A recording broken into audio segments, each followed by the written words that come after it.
Olá, estudantes, terceiro ano, tudo bem? Sejam bem-vindos a mais uma semana do SP com você. Meu nome é Ivan Santos, professor de Biologia do Sistema Positivo de Ensino. Nessa semana fria aqui em Curitiba, faz muito frio, úmido inclusive, vamos discutir sobre fotossíntese, que justamente precisa de luz e aqui está nublado, né? Fotossíntese, vamos discutir a importância para a planta, obviamente você já sabe, mas alguns fatores ali limitantes que influenciam na taxa de fotossíntese. Vamos discutir também alguns gráficos importantes. Para isso, por favor, pegue o seu livro número 10, né, volume 10, página 44, né, e lá nós vamos começar a discutir esses fatores, tá bom? Nós também, importante comentar que este assunto eu estou trabalhando agora na primeira série, na semana 11 e 12. Se você tiver curiosidade em rever, né, relembrar detalhes da fotossíntese, principalmente questão de reações, eu estou trabalhando com os alunos lá da primeira série. Dê uma olhadinha lá, que é sempre bom revisar, principalmente no terceiro ano, terceira série aí, que está reta final, né, rumo à faculdade, Enem, isso é muito importante, tá bom? Então aguardo vocês aí, vamos de fotossíntese hoje, tá bom? Vamos lá? Bom, então vamos falar de fotossíntese, né? Relembrando algumas situações que vocês tiveram que estudar lá na primeira série, né? E que nós vamos retomar aqui de uma maneira muito rápida. Como eu já comentei, se você quiser mais detalhes sobre a fotossíntese, assista às aulas da primeira série, semana 11 e 12. Né? As aulas estão muito bem elaboradas, que faz uma abordagem muito interessante sobre todas as etapas da fotossíntese, ok? Aqui a gente vai dar uma abordagem superficial, porque o nosso foco aqui é outro, é o desdobramento da fotossíntese no comportamento do vegetal e também fatores que atuam limitando esse processo. Mesmo assim, vamos fazer aqui uma breve revisão. Na fotossíntese, então, nós temos duas etapas: fotoquímica e química. Fotoquímica, fase de claro ou fase clara, tá? Ocorre nos tilacoides dos cloroplastos. E a fase química, fase de escuro ou fase escura, ocorre no estroma. Beleza?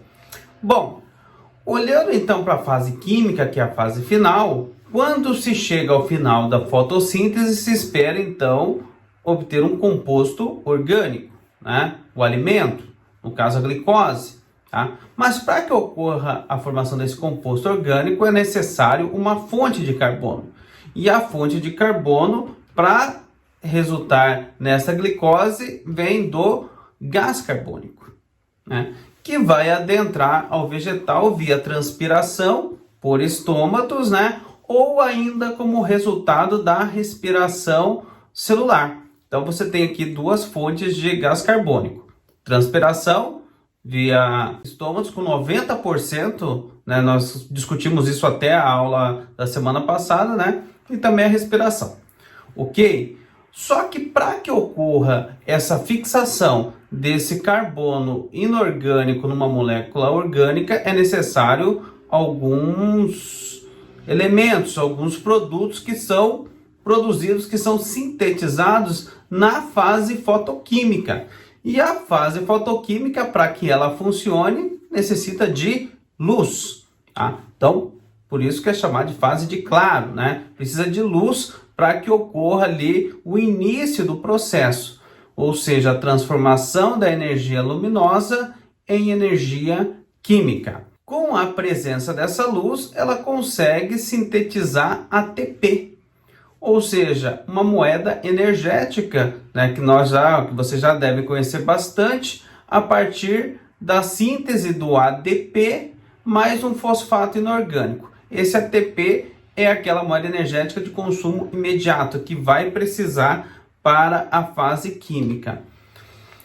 Também precisa de uma fonte de hidrogênio, porque os compostos orgânicos têm obrigatoriamente carbono, mas geralmente tem hidrogênio. E essa fonte de hidrogênio não vai vir do CO2, vem da água, não é mesmo? E a partir da água da quebra da molécula de água na presença de luz, processo conhecido como fotólise da água, eu consigo íons H+, que vão se ligar a NADP, um carregador de hidrogênios, formando NADPH, ou também chamado NADPH2.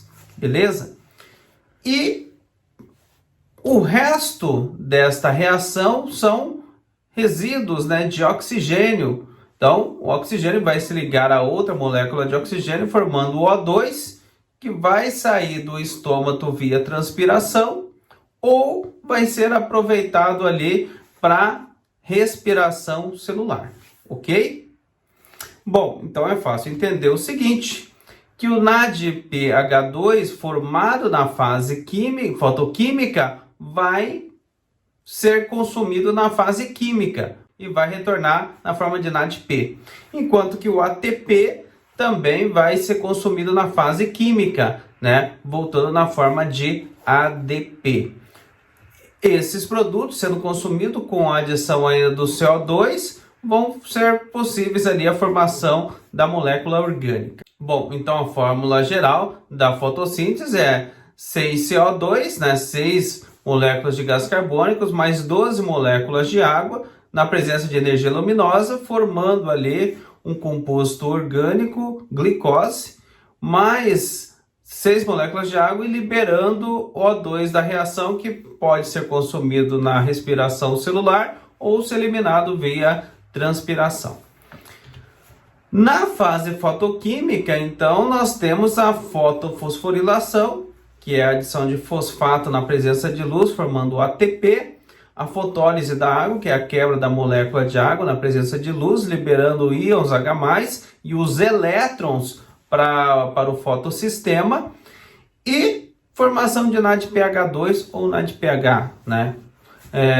Essas reações ocorrem na fase fotoquímica, na etapa fotoquímica. E na etapa química nós temos o ciclo de Calvin-Benson, que vai pegar o quê? Essa molécula de CO2 com todos esses produtos gerados pela fase fotoquímica e sintetizar num composto orgânico, a glicose. Resumindo, é isso. Esse é o aspecto geral ali da fotossíntese. Mas viram que para que ocorra a fotossíntese é necessário o quê? Luz.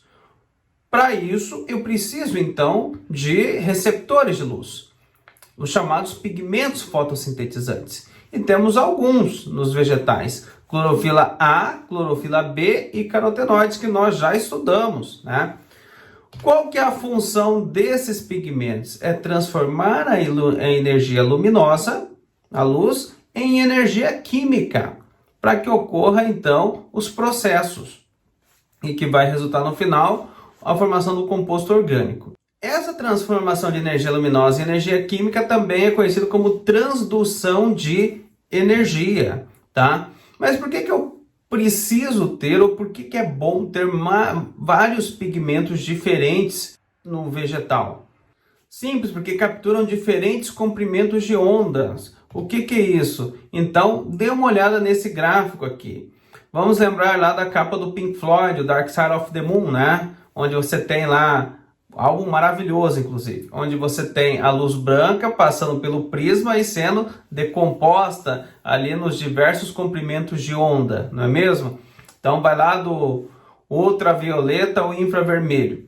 E tem a parte visível, né? Que vai do roxo ao vermelho ali.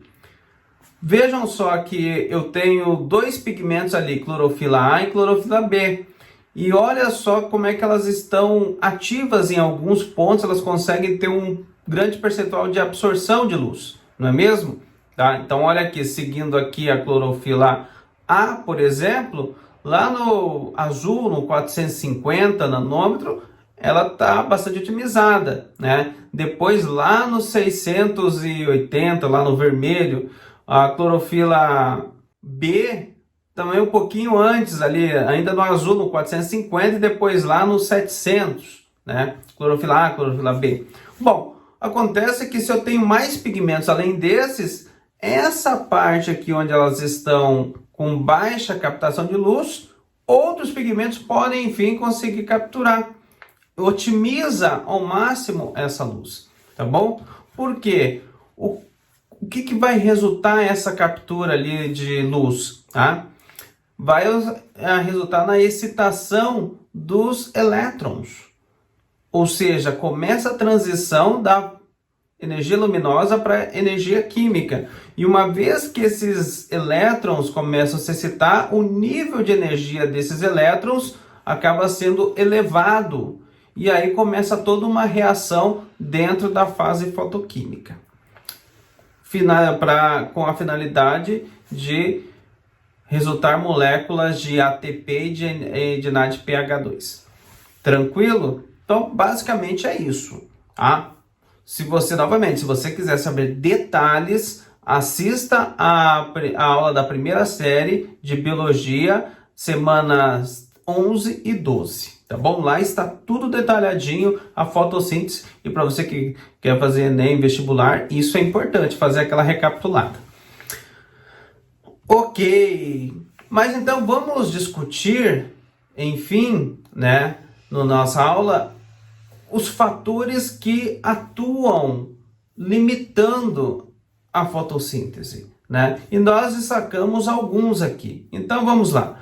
O primeiro fator, já que nós estamos falando da captura de luz, é a luminosidade. Então vamos para um cenário interessante aqui desenhado. Aumento da luminosidade, temperatura constante e concentração de gás carbônico constante. Esse é o cenário. O que acontece com a planta, então? Vamos dar uma olhada aqui no gráfico. Então, eu tenho a taxa de fotossíntese e eu tenho a intensidade luminosa. A taxa de fotossíntese é o eixo Y e a intensidade luminosa é o eixo X. Quando há um aumento de luminosidade, há um aumento inicial aqui no gráfico. Então, nós verificamos aqui que vai até um ponto chamado ponto de saturação luminosa. O que é esse ponto de saturação luminosa? Porque depois desse ponto, para de crescer o nosso gráfico, a nossa linha ali, e ela segue constante. Tá? Então, vamos tentar discutir o que é isso. Na fase fotoquímica, existe algo que nós chamamos fotossistemas, né? E no fotossistema, o complexo de pigmentos eu chamo de complexo da antena. Então eu tenho aqui essa figura, inclusive, é uma fotofosforilação cíclica, tá bom? Algo mais resumido, só para a gente verificar o que está acontecendo. Então vamos imaginar que está amanhecendo um dia e começa a ter uma intensidade de luz, não é isso? Elas começam a bater no fotossistema 1, nos elétrons que estão ali, está forrado de elétrons, e à medida que vai batendo nos elétrons, vai fazendo o quê? Ele vai recebendo um fóton, né? E aí ele pula de nível, libera o fóton para o outro elétron e volta para o nível dele. E assim vai acontecendo sucessivamente com todos os elétrons ali. E isso vai em direção a aquelas moléculas ali de clorofila A, o centro da reação. Na hora que chegar ali, o que vai acontecer? O elétron vai estar recebendo energia de todos os lados e ele vai acabar tendo o nível de energia dele elevado. Então vai ao máximo. E aí começam-se as reações. Tá? Bom, agora vamos imaginar que vai passando 10, 11, meio-dia e começa a ficar cada vez mais intenso a luminosidade. Chega uma hora em que a quantidade de luz é tanta que todo o complexo da antena está saturado. Ou seja, está todo mundo trabalhando com aquela complexidade, com aquela capacidade de luz, com aquela intensidade de luz. O que vai acontecer agora? Não vai adiantar ter mais luz, porque não há pigmento suficiente para capturar. Nesse ponto, o nosso gráfico ali ele começa a ficar o quê? Constante. Entenderam? Então não adianta ter mais luz porque eu não tenho mais pigmento para capturar. Eu estou acima, passa a estar acima da capacidade. E o vegetal ele vai trabalhar na capacidade dele. E chegou à capacidade máxima, está saturada. Tranquilo? Então esse aqui é um primeiro limitante, o primeiro cenário que nós vimos, luminosidade. Outro cenário, concentração de gás carbônico, né?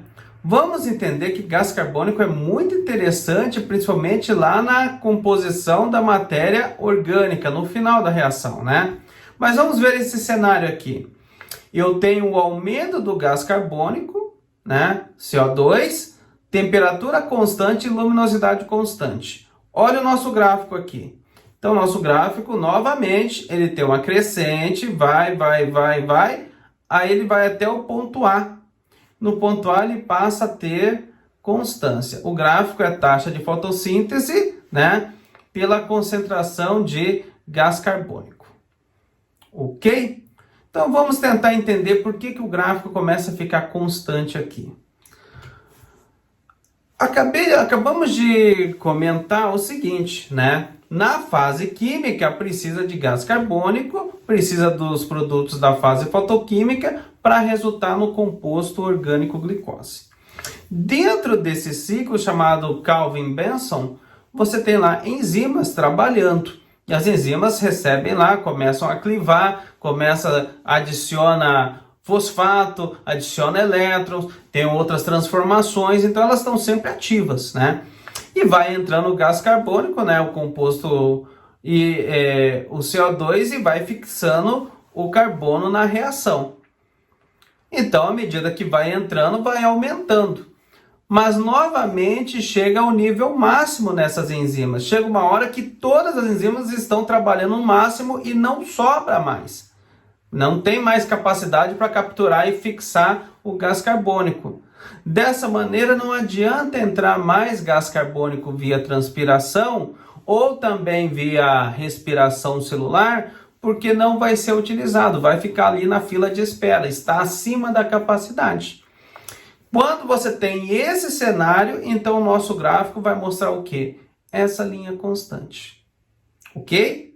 Tá? Então ele vai mostrar essa linha constante. A menos que haja modificação na luminosidade e na temperatura, é assim que vai permanecer. Joia? Tá? Deu para entender o gráfico então?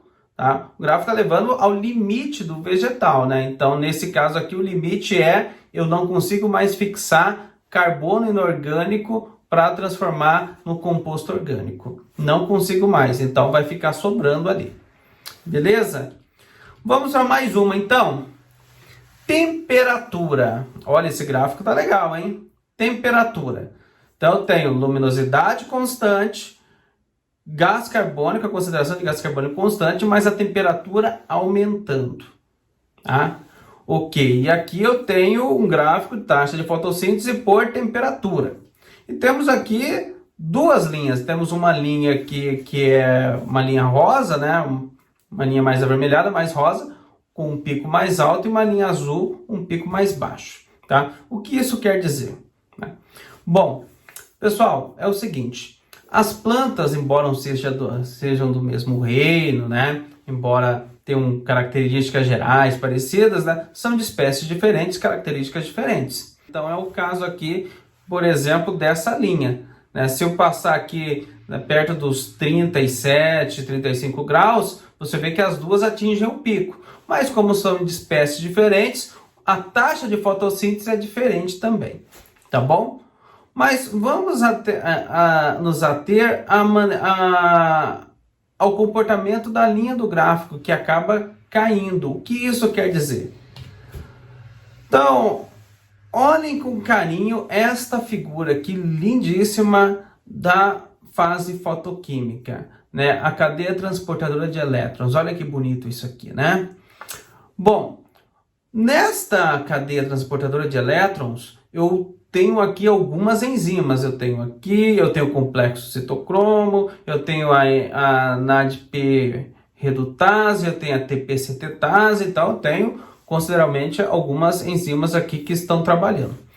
Essas enzimas, assim como as enzimas humanas, né, nós humanos, né, as nossas enzimas aguentam uma certa temperatura. Então, por exemplo, quando você começa a ficar com febre, né, quando bate lá 40 graus, já começa a ficar grave a situação. E você tem que tomar uma atitude, ir para o hospital, tomar um remédio, né, se tratar.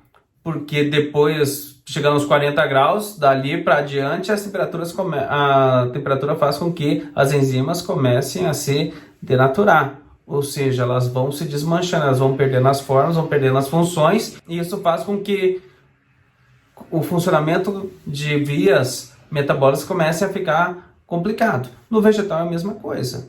As enzimas elas são otimizadas em um ponto e a partir desse ponto começa a ser o quê? A decair novamente. Tá? E a temperatura cada vez mais alta faz com que elas se desnaturem. Tá? E se elas se desnaturarem, não funciona. E se não funciona, o processo começa a parar. É a mesma coisa aqui. Essa é a fase fotoquímica que tem bastante enzimas, mas ninguém tem tanta enzima quanto a fase química, né? Lá no ciclo de Calvin-Benson. Lá você tem enzima que adiciona, cliva composto, adiciona carbono, adiciona fosfato, adiciona elétron, faz transformação. Lá tem um monte de enzimas atuando para gerar o composto final ali, que é a glicose. Imagine então uma temperatura elevada, como aqui está depois, próximo dos 40, veja como é que está caindo a linha. Quer dizer o quê? Quer dizer que as proteínas, as enzimas estão começando a perder a sua funcionalidade. E a taxa de fotossíntese está indo em direção a zero, ou seja, o processo está parando. Joia? Entendido esse cenário aqui também? Vamos para um último cenário então. Ponto de compensação fótico. O que é isso? Então, uma regra que nós vimos, que estamos discutindo até agora, é que fotossíntese precisa de luz. Isso é uma regra. Não tem luz, não tem fotossíntese, ok? Se não tem fotossíntese, não produz ao final, lá na fase química, glicose. Mas glicose vai continuar sendo consumida pela planta. E oxigênio também. Esses consumos são constantes. Por quê? Porque a planta faz respiração celular. Não é isso? Precisa de composto para quebrar, que é a glicose. Precisa de oxigênio na reação. Isso vai ser consumido. Fazendo fotossíntese ou não, o consumo é constante, não para. Bom, aí nós temos uma situação. À noite não há fotossíntese, a taxa é baixíssima, não há porque não há luz, né? Mas o consumo continua. Como é que acontece então? Veja lá, vamos olhar esse gráfico aqui com carinho. Do ponto, eu tenho aqui taxa de fotossíntese por intensidade de luz, né? Então, o ponto zero aqui eu não tenho intensidade de luz, né? E a taxa de fotossíntese é baixa. Mas olha onde é que está a respiração. A respiração está lá em cima, porque ela é constante. Então, ela vai continuar consumindo. Tá? Quando eu tenho a taxa de intensidade de luz, a taxa de fotossíntese abaixo da linha da respiração, quer dizer o quê? Quer dizer que não há saldo positivo aí. O vegetal está consumindo e não está produzindo o suficiente. Ele não vai se desenvolver, ok? Nesse ponto aqui não há desenvolvimento porque o consumo está maior que a produção. Aí vai chegar num ponto chamado ponto de compensação. Nesse ponto de compensação começa-se a virada ali, né? É quando a fotossíntese produz para a respiração consumir. Não há sobra, mas não há déficit, né? Saldo zero. Tudo que a fotossíntese produz, a respiração consome. Também não há desenvolvimento do vegetal, ele está compensando, né? Produz aqui, já consome ali. Tá? A partir do ponto de compensação, então eu passo a ter o quê? Eu passo a ter uma intensidade de luz suficiente para que a fotossíntese seja otimizada a ponto de sobrar o quê? Glicose. E agora sim eu passo a ter aqui uma reserva, ou seja, o vegetal começa a se desenvolver neste cenário, quando a fotossíntese, a taxa de fotossíntese é superior à taxa de respiração. Tranquilo? Tá? Então, essas eram as nossas discussões hoje a respeito dos limitantes e desdobramento da fotossíntese, tá? Espero que vocês tenham gostado. Fica aqui a sugestão novamente. Dê uma olhada com carinho lá nas aulas da primeira série. Vamos relembrar ali a fotossíntese que é importante para vocês, tá? Vou deixar para vocês apenas estes exercícios, né, para resolverem. Nós vamos corrigir na nossa live e também vamos tentar corrigir exercícios que ficaram pendentes da semana passada. Combinado?